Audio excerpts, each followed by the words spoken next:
नमस्कार दोस्तों, मैं आदित्य बुरा आप सभी का स्वागत करता हूं गुरु मंत्रा के यूट्यूब प्लेटफॉर्म पर। एचएसएससी ने एक नया नोटिस जारी किया है करेक्शन पोर्टल को लेकर। बच्चे इतने खुश हैं कि खुशी का ठिकाना नहीं है, क्योंकि खुशी घर से भाग गई। क्या है करेक्शन पोर्टल को लेकर नोटिस की? उसकी डेट जो है, लास्ट डेट करेक्शन पोर्टल की यानी कि 24 तारीख थी, उसको बढ़ा के 28 तारीख कर दिया गया है। भाई मुझे नहीं लगता कि एक बार ये नोटिस देखते हैं, फिर बाद में बात करते हैं और क्या इसके परिणाम हो सकते हैं वो भी देखते हैं। ये आप देख सकते हैं यहाँ साफ ये मैंने टेलीग्राम चैनल पे भी डाल दिया है। विच वाज कंडक्टेड ऑन 26-27 जो भी 26 जुलाई को, 26/7 और 27 क्या है भाई, 24/10 से 28/10/2025 टिल 11:59 PM लास्ट अपॉर्चुनिटी दी है भाई।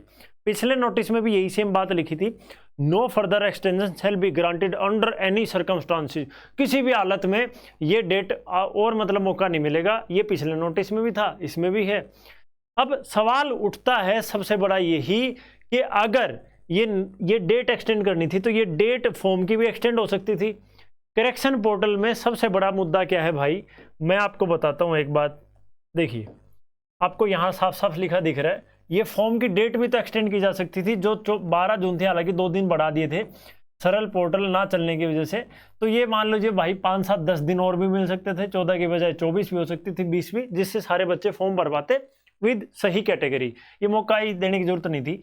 या फिर अभी अगर मौका मिल रहा है तो 14 जून की जो डेडलाइन है इसको हटा के जिसका कैटेगरी सर्टिफिकेट है इशू हो चुका है, क्योंकि आप सबको पता है, चेयरमैन साहब आपको भी पता है, मुश्किल से 10-20% बच्चे ऐसे हैं जिनका हो चुका था। क्योंकि देखो, जिनका बन गया था उन्होंने तो अप्लाई कर दिया था, फॉर्म ही भर दिया था उस कैटेगरी के साथ।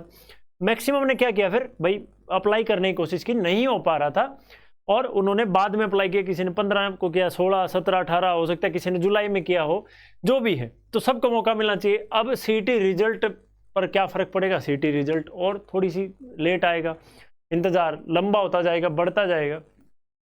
समस्या ये नहीं है, समस्या ये है कि बच्चों के साथ अगर सच में कुछ करना है, देखिए 10-20% बच्चों ने तो अब जो आपने 17 से 24 जो अक्टूबर का टाइम दिया था इसमें भर चुके हैं। अब ये 24 से 28 का मुझे नहीं लगता किसी को किसी प्रकार की ज़रूरत है। मैं गलत नहीं हूं तो आप मतलब बता सकते हैं कि भाई 4 दिन में यार कितने बच्चे, पहले 1 हफ्ता मिला था, अब 4 दिन और एक पोर्टल के लिए कुछ बच्चों को कैटेगरी चेंज करने के लिए इतने दिन पोर्टल खोल के दिया जा रहा है, जबकि कोई डिमांड भी नहीं है।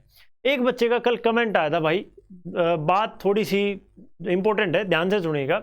एक बच्चे का कल कमेंट आया था, उसने कहा कि सर, चेयरमैन साहब से मिले थे, उन्होंने कहा कि भाई केस कर दो करेक्शन पोर्टल पे, सबको मौका दे देंगे। मतलब मुझे ये समझ में नहीं आ रहा, पहले ही देश में इतने केस पेंडिंग है, केस चल रहे हैं, अगर आपके हाथ में है, और सीधी सी बात है एचएसएससी के अध्यक्ष हैं वो उनके हाथ में है, और इसमें क्या ही तो वो कर सकते हैं। मुझे मतलब देखो, सारे दाव पेच तो भाई मुझे भी नहीं पता है कि कोई कानूनी अड़चन मुझे लगता नहीं है, क्योंकि सबको अपना फायदा लगता है, क्योंकि बच्चे दुखी हैं, मैं दुखी हूँ, बच्चों का दुख है, हमारा दुख है, और हमारे दुख को सही मतलब उससे हमारे दुख का समाधान करने के लिए, हमारे दुखों को खत्म करने के लिए बैठे हैं एचएसएससी के चेयरमैन। तो उनको ये चीज़ करनी नहीं चाहिए। अब अगर बच्चे दुखी हैं और मैक्सिमम बच्चे आवाज़ उठा रहे हैं कि 14 जून की डेडलाइन खत्म कर दी जाए, तो मुझे लगता है कि सबको मौका दे दिया जाना चाहिए था।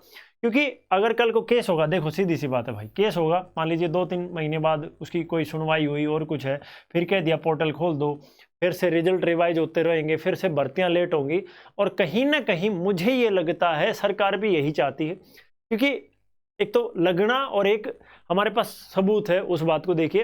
क्योंकि पिछले टर्म में भी आपने देखा, खींच खींच के भर्तियों को इलेक्शन तक लाया गया। इलेक्शन पे जस्ट आपको बस ये कि भाई इलेक्शन भी समझ रहे हो ना, हर कोई वोट की राजनीति करता है कि रिजल्ट रोक दिया गया, फिर रिजल्ट सरकार बनने के बाद वही चीज़ें यहाँ कुछ देखने को मिल रही है। आपकी क्या राय है कमेंट करके जरूर बताइएगा, वीडियो को शेयर कर दीजिएगा, ताकि किसी ऐसी जगह तक ये वीडियो पहुँच पाए जहाँ इसका इम्पैक्ट सबसे ज़्यादा हो। और जुड़े रहिएगा, चैनल पर पहली बार आए तो चैनल को सब्सक्राइब जरूर करिए, ताकि आगे आने वाली सारी अपडेट से आप जुड़े रहें। धन्यवाद। जय राम जी की।